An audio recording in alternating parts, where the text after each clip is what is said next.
Yes, Wagwan. How's everyone doing? My name's Stephen Howson. This is Tactical Preview of Manchester United against Crystal Palace. Hope everyone's having a... Do you know what? Hope you're having an average Wednesday. Because, let's be honest, it could be worse. It could be better, but it is 2020. Don't expect miracles. Okie dokie. Is everyone ready for the quotes? We're going to go through quotes. We're going to go through team news, and there is some team news. In fact, what was the last one that we got? Greenwood won it. I didn't have that in my notes because my notes are from a couple of hours ago. So we'll do the Greenwood one. Send me the Greenwood one on Slack, please. Thank you. I'll give you the quotes from Ollie. We'll go over what we're going to be looking out for against Crystal Palace, and then we'll do the starting 11 predictions. What are you walking around like that for? Yeah, that's well stacked up the back there, isn't it? I think you're going the other way. Righty then, quotes from Ole Gunnar Solskjaer. He was saying, United will bounce back. He said, we've had a few setbacks over the season, of course, and this is another challenge for us. I'm very confident in the mentality of the team. That's part of football, and we've learned a hard lesson. Hopefully, we'll make it right. We'll put it right. I trust them in that respect. On Shaw and Brandon, he said, Luke has got a swollen ankle, so hopefully I'll give him as much time as possible to recover. It was a twist on his ankle. Brandon's eye, he cut up to his eye, so I don't really know. We've not trained this morning. None of them trained yesterday. So they were both swollen, and I'll give them as much time as possible to get ready. On Tony Marshall, he was saying he's definitely developing, improving, and he's enjoying his football. He stepped it up as an individual and a team player and physically. I noticed the physicality on him as well, actually. I remember there were talks about our strikers being the least active, but Anto, which is a new name for him, I don't know who this Anto fella is. I know Tony.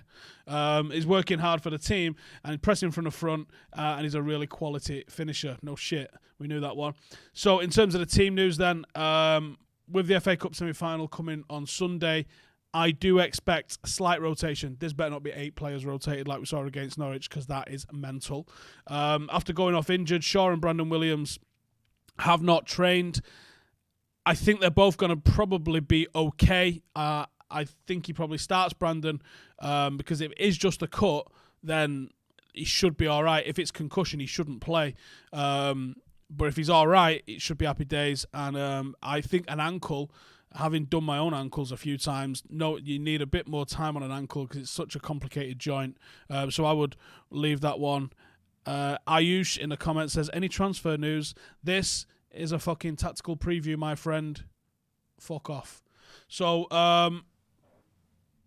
the other bit of news that we didn't have in the notes was Mason Greenwood expected to be a little bit of a doubt. And he says...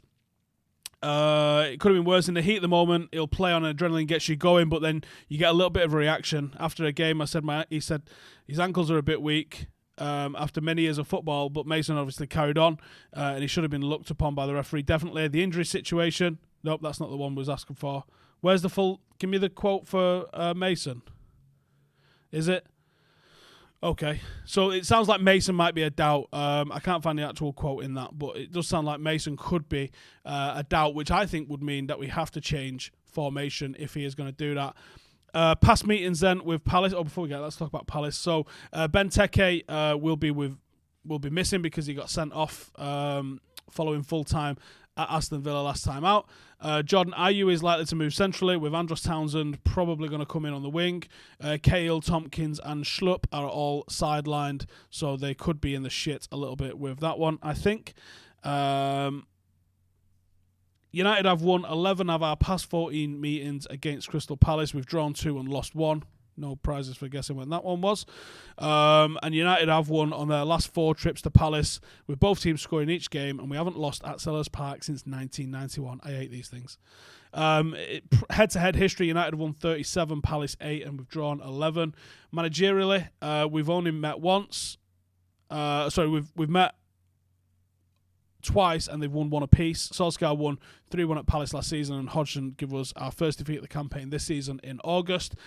Form-wise, United are coming into this 18 games unbeaten. It is our longest run without defeat since 2011, which was 29 games, under which we had 10 draws, actually. So it's very much better than that run.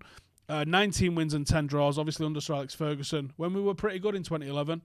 Obviously losing Champions League finalists, but Premier League winners. And since losing at Liverpool in January, United have won 8 and drawn 11 drawn 3 of the 11 away games that have followed, conceding 4 and scoring 28. Last 3 away results, 3-0 at Villa, 3-0 at Brighton, 2-1 at Norwich.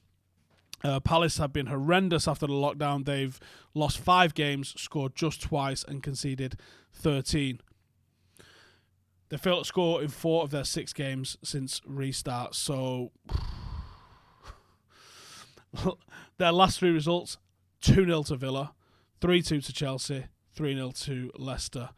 In terms of a tactical look at what we're going to be getting with Crystal Palace, they were enjoying a run of 4 consecutive wins before lockdown, but since they've come back, lost 5 and now sitting 14th, but they're probably safe from relegation. Hodgson loves the 4-5-1, which he's used 23 times in the Premier League this season. He uses Luka Milo... Oh, fucking hell, I hate saying this name. Milojevic. As an anchorman behind the midfield 4, and usually a lone striker. Against United last time, we saw Southampton attacked heavily down our left, doubling up with Schlupp in a more advanced position and Patrick Van Aanholt constantly overlapping, with a move which led to their late winner. I think strengths-wise, you're looking at aerial duels. They have a very tall team. Kouyaté, Dan, Sakho, all people that you've got to look for on set pieces. United are vulnerable at set pieces. That's where you're looking for Roy Hodgson to try and get something. United have been shit at set pieces for as long as I can remember, but it's particularly bad under Solskjaer's reign, and something that he's got to really sort out. Holding on to leads in the 14 games, Palace have taken the lead this season. They've gone on to win 11 of them. So if they do get their noses in front, they're pretty good at staying in front. Weaknesses. Palace have been unbelievably hesitant to take shots on goal this season, 9.8 per game, and that's why they've scored the second least amount of goals behind Norwich. Only Sheffield United have averaged less shots per game, but obviously they've been greater at finishing. And they're pretty poor at defending counter-attacks, which is where you hope United have got to get in the mixer. They're just not blessed with pace. You're looking at Dan, Sakho, Ward. United are going to get in behind them if they're given the opportunity to get in behind them. If they sit back, obviously we're going to struggle. Key players are probably going to be Jordan Ayew.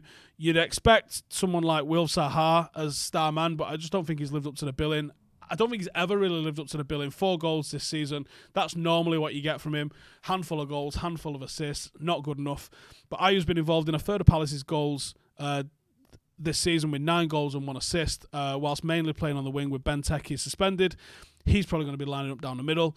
Not your typical danger man, but he has got decent finishing and he's quick. He shouldn't really be underestimated, especially with the way our centre-backs are a little bit mistake-prone as they are at the moment. For United, our key man is going to be Anthony Martial. Obviously, one of his best displays that we saw against Southampton. Clever assist for Rashford before a stunning goal moments later, and also involved in that brilliant link-up play, which Marcus should have finished, that hit at the goalkeeper. Really enjoying watching him play of late. His ability to hold up the ball and bring in the other attackers around him has come on so much this season, and his link-ups with Rashford and Bruno Fernandes have been top to watch. The fact that them two have linked up more than York and Cole linked up, which was supposedly this telepathic strike partnership, is absolutely fantastic. Hard to see Solskjaer resting him despite the cup semi-final this weekend. Obviously, we want to see him go on and get the best goal-scoring season of his career to date. Starting 11-wise then, I think we're going to go with a bit of a mix-up. This is what I'm going to be going with in terms of starting 11. I've gone with a 4-4-2 diamond. The injury to Mason Greenwood is one that I think is going to change the formation just a little bit. I think he's got to rest him. You can't push on with a young player and risk having him injured going long term. I think he wants to refresh the midfield a little bit, and I think the 4-4-2 diamond gives a fantastic opportunity to do that. I've brought in Brandon because I think his injury looks a little bit better than Shaw's. Kept it with Maguire and with Lindelof and with Wan-Bissaka, but we've gone with McTominay in the 6. Fred alongside Pogba, so hopefully we don't just completely lose our ball-playing ability if we drop Pogba. Bruno Fernandes just off the strikers, which is going to be Marcus and Tony Marshall down the middle. Let's really utilise the link-up play that them forward 3 have got. Another reason to use Brandon is because he's just more potent in the final third. And if you have a narrow midfield like this in a diamond, then you definitely need to be overlapping with your fullbacks. So that's what we'll be looking to do. We've also seen Wan-Bissaka's link-up play improve of late as well. So I'd have no qualms at both of them attacking. I've seen a few questions in the comments asking about Ethan Laird. I did say to Ethan the other day, so that left-back spot then. And Ethan's reply was, I've been training a week. I doubt it. So I don't think you're going to be seeing Ethan just yet. I imagine he needs to play in some behind closed doors games or start featuring in training when they do 11v11. I did see the super chat earlier asking about 3-5-2. I think one of the issues with 3-5-2 is having 3 centre-halves that you're comfortable with and then one on the bench in case one of them goes down injured, and I don't think we've got that. So while we haven't got Phil Jones, while we haven't got Axel Tuanzebe, and while we don't know the fitness or mental state of Baye, we do know the mental state. He's mental. I don't know if it's the right option for us to go to a back 3. We could go to a back 3 if he wanted to. I think it'd be a better option to play Wan-Bissaka in the back 3 rather than Shaw. And I think you could go to a back 3 where you bring in Wan-Bissaka and then you could utilise Delo and allow him to be attacking, because let's be honest, against Crystal Palace, defending is not going to be your first job. And that might give you a little bit of width, and that wouldn't be the worst thing ever. Then I worry about what you do in the midfield, because McTominay and Fred on the ball are not the level of Matic, Bruno, Pogba. You're going to sacrifice something to get that in, which is why I went with a midfield 4, look for the easier passes. I rewatched the game last night, and it was someone's comment that said,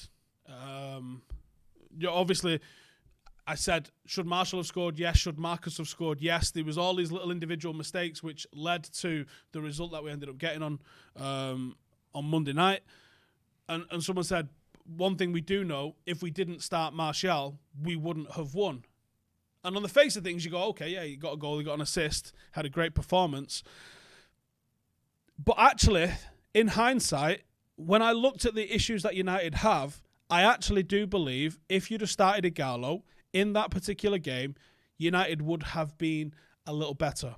When I look at where we came under pressure, what Southampton did is they had an extremely high line. And with that high line, it allowed them to be compact at top and press us. They pressed Pogba, they didn't press our centre-halves, and they pressed our fullbacks. That's usually your escape route, and you don't allow De Gea much time on the ball because he's going to give you a shit ball.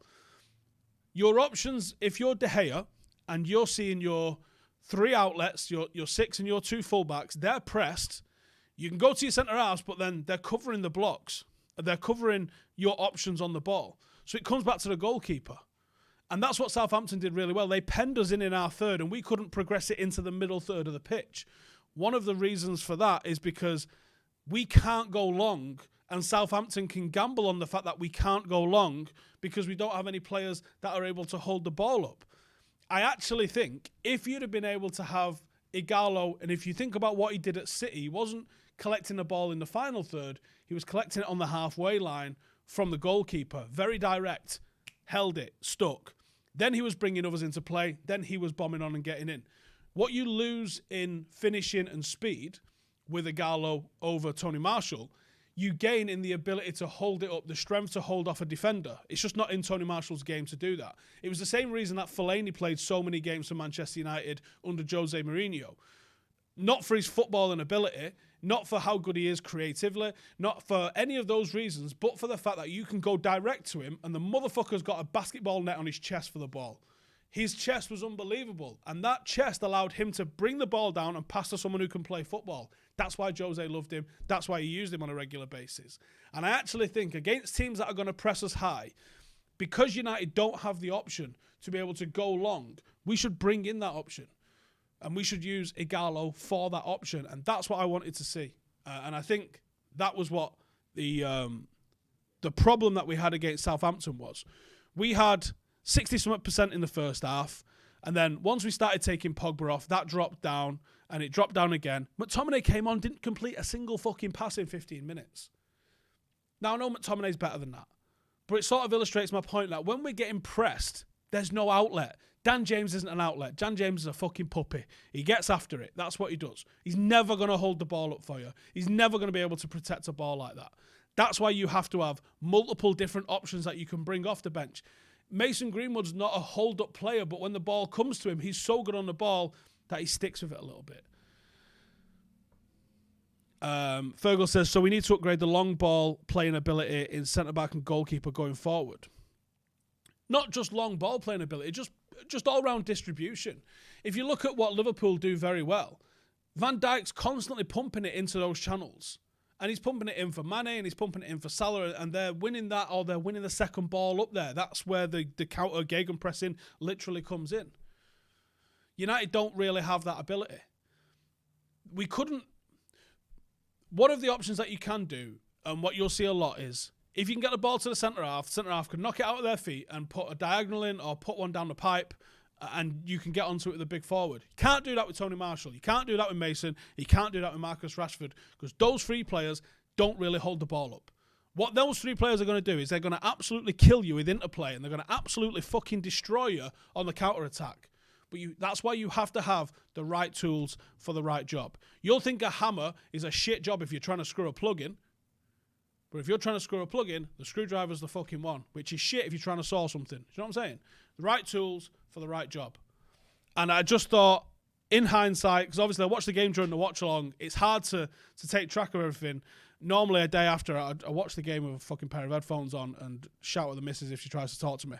And that's what I did last night. And as I was watching it, I was like, do you know what? The inability to be able to get past that front line, because even if you took Marcus off and put Martial on the wing, having someone who can hold it and play one ball in behind that very high line, that line's going to start to drop, because that's dangerous. We already had a couple of opportunities against Southampton with that, and I think that's the one that we fucking need, and we didn't have it. So, yeah, fuck it. Should we go to the Patreon group for the questions? Do us a favour, like the video if you think we're getting back into it tomorrow, and give it a downvote if you don't. What am I looking for? Just go. And let's see what everybody's saying in the comments here. Did anyone watch Chelsea last night? Don't you answer. I watched it without ever really believing Norwich could do it. You look at Norwich, you go, no wonder you're getting fucking relegated, you absolute shit knobheads. Trying to get a favour out of you. Righty then. Any update on Brandon? Nope. If I had to give a Pogba or Bruno the night off, who would I choose?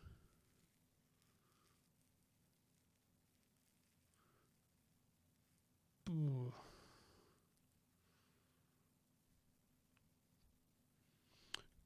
This is hard, because whoever you give the night off, they're both vital against Chelsea. I'm leaning towards Pogba, because I know that if we struggle to break a team down, Bruno will be the more likely to do something, and let's be honest, more likely to get fouled or dive, whatever you prefer, but whatever, and get us something. Whereas Pogba in the slightly deeper role is going to be way more important against Chelsea. I lean towards giving Pogba the night off. Do I see us going 5 at the back to cope with the loss of a left-back and some rest some in the midfield? Again, it's not the worst idea ever, but I wouldn't mind seeing Wan-Bissaka as the one drafted in as the third defender. Time for Ollie to go. Do you know what? I saw some absolute wibble, as usual, following that. Someone, in fact, it was ESPN, it was. Ollie's out of his depth because he lost to Southampton. Didn't lose. We fucking drew, for starters. And for two, Pep literally lost to him last week, so is he out of his depth? Yeah, thought so. How real is a concern for over-rotating, since it's clear the team was tired due to lack of rotation? I don't necessarily think the team was tired. Necessarily. I just thought Southampton played an absolute blinder. They beat City, literally, last week. They're not a shit team. They're a mid-table team that can be difficult for people in the league. And we didn't have the tools to be able to get past that press and put it on them enough. Just look how many shots we had. We had like a third as many shots as we had against Villa. Of course that's what's going to happen.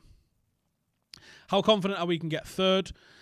Because of Chelsea's rough games that they've got. I don't know. I think top 4's doable.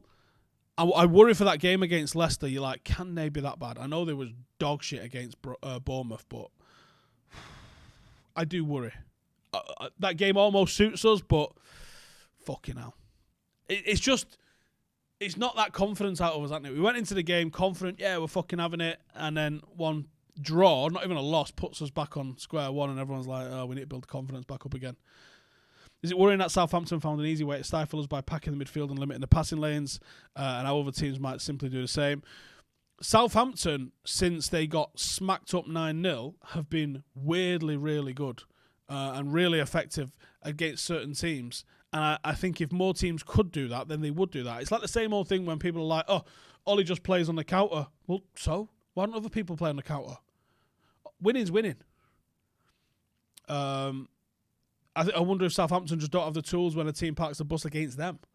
But they're very good at the press on the other side. Bounce back or rotation.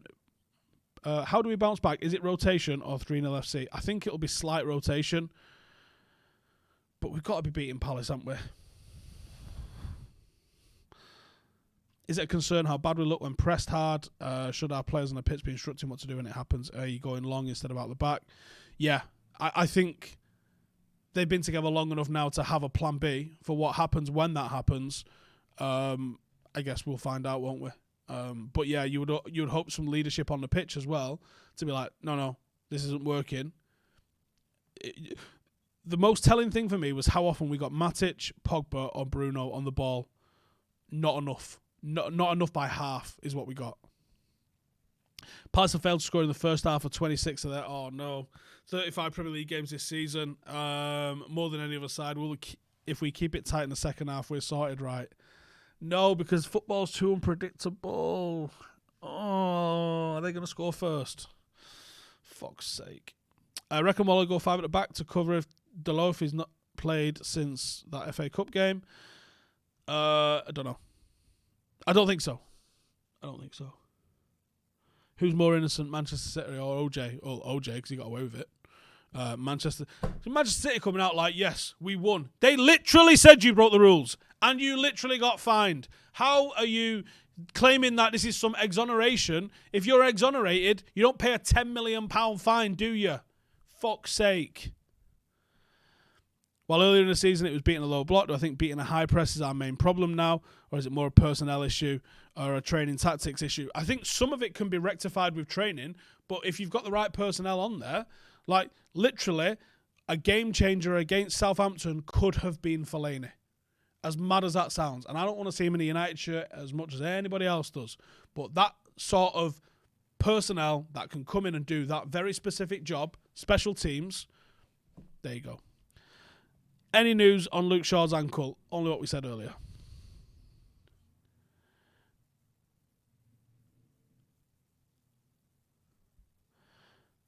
Will Ighalo ever start a Premier League game? I think this is the time. Do I think lack of rotation... even though I didn't put in my starting 11. This might be the time. Do I think lack of rotation is a sign of not enough trust or quality in a squad, or do I want to see where this 11 could take him? I think it's the first. I think it's a lack of trust in the squad, and I don't blame him. I think he's fucking right.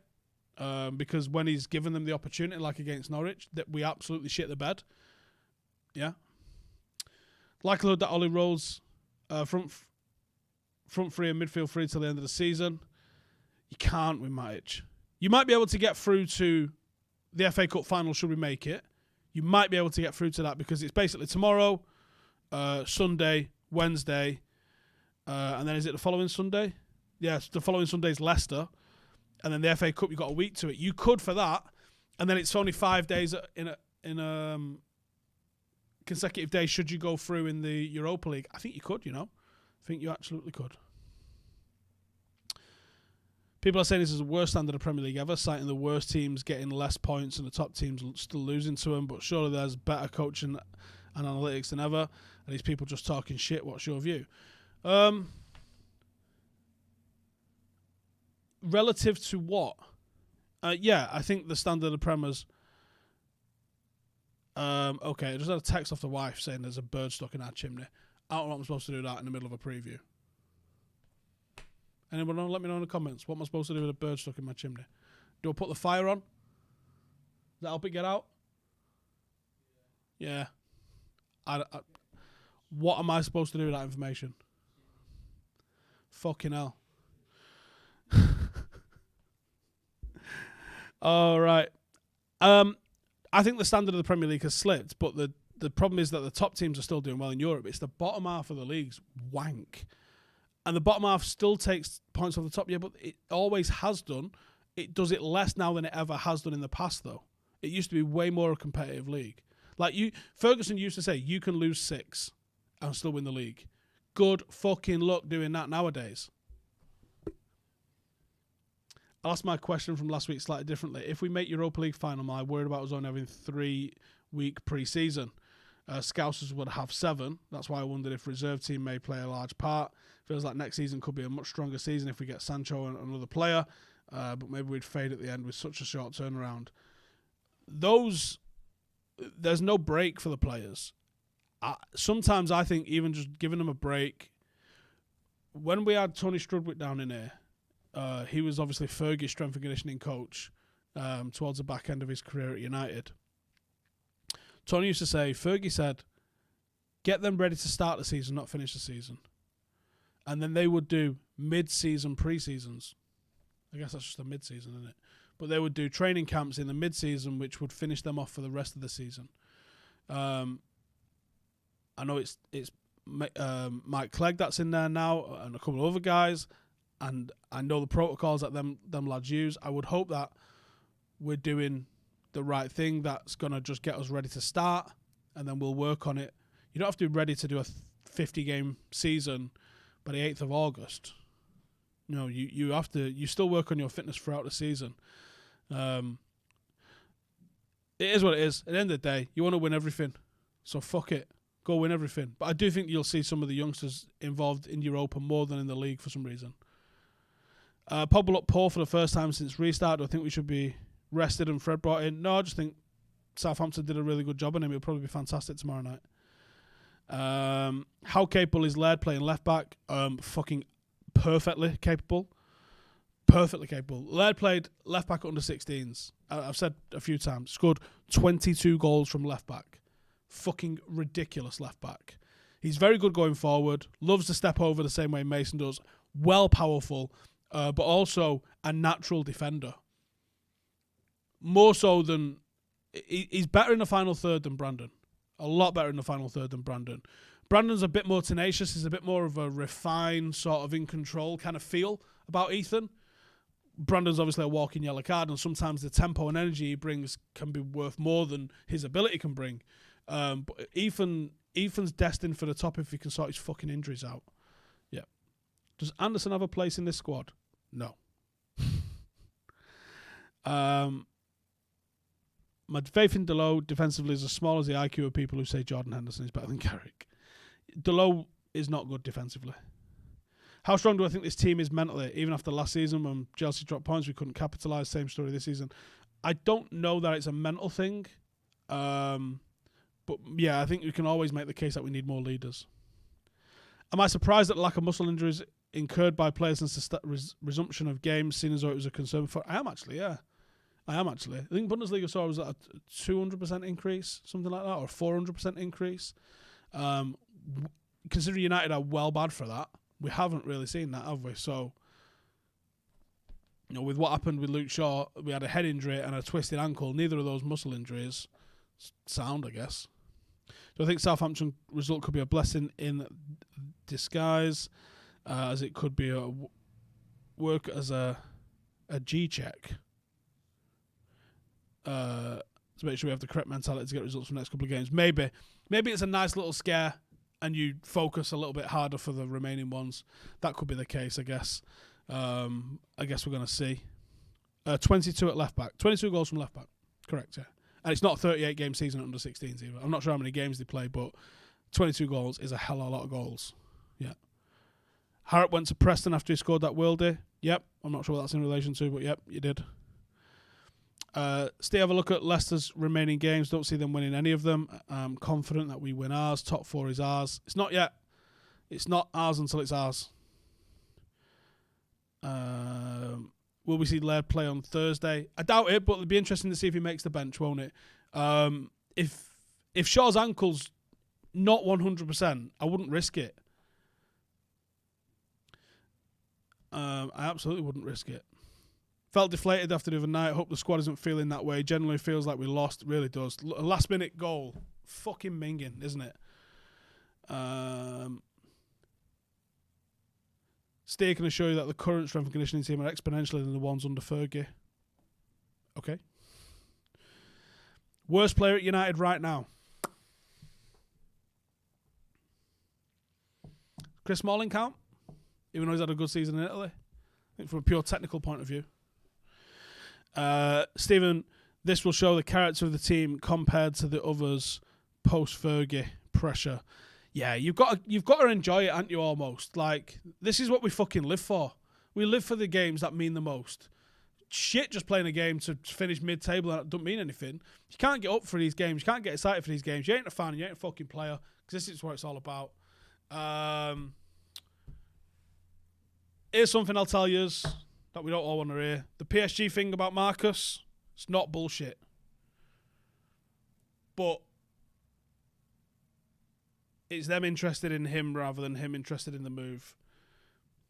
I guess the ball's in United's court. If United go and accept a bid, there'll be a conversation to be had. One, for why the bid was accepted and all that lot. But my personal thought is I don't see him moving. I don't think he'll move. But the fact that PSG are interested in him is no surprise whatsoever. And I think Joe said it earlier, the front three of Mbappe, Neymar and Rashford is really good. It's almost as good as Greenwood, Martial and Rashford. But there you go. Marcus will never leave, says Connor. I wouldn't bet on it, to be honest. When do Paddock FC play? Hopefully we get an announcement soon. We're waiting on the FA. Basically, contact training is more or less allowed soon. So once that's allowed, we'll be doing our trial and we'll have a friendly around the week of the trial, which we'll tell you guys about, and I think you guys can come and check it out as well. I imagine, from a social distance point of view. What do I think? Sancho going to the red side of Manchester for 110 mil. That feels a little bit too expensive, but I'll be delighted if we manage to get him over the line. Would I consider Bale instead of Sancho? No. He's clearly a top player, but I feel like a no, unless it was a loan. Righty, I'm going to wrap it up there. Cheers for tuning in as usual. Make sure to check out the Patreon group if you want the inside track on what's going on with transfers, contracts and that sort of stuff. And also make sure to go and check out Stretford Paddock here on YouTube. We'll be throwing up a video with me and McCullough where we talk about literally everything. Howson McCullough Uncensored is going to be out in 25 minutes, so make sure to go and subscribe to Stretford Paddock if you're checking that out. And I'll see you guys in the next one. Laters.